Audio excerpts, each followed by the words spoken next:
কেন্দ্র সরকার সংসদে ওয়াকফ বিল আনতে চলেছে, যার কারণে দরিদ্র মুসলিমরা উপকৃত হবে। কিন্তু বহু মুসলিমদের সেটা সহ্য হচ্ছে না, তাই তারা বিভিন্ন শহরের রাস্তায় আন্দোলনে নামছে। বিশেষ করে পশ্চিমবাংলার মুর্শিদাবাদ।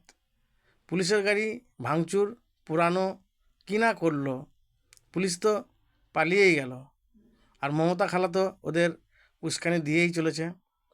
অপরদিকে আহমেদ প্যাটেল সহ বেশ কয়েকজন কংগ্রেস নেতা যখন ওয়াকফ সম্পত্তি দখল করে বসেছিল, তখন এইসব মুসলিম নেতারা নাকে সর্ষের তেল দিয়ে ঘুমোচ্ছিল।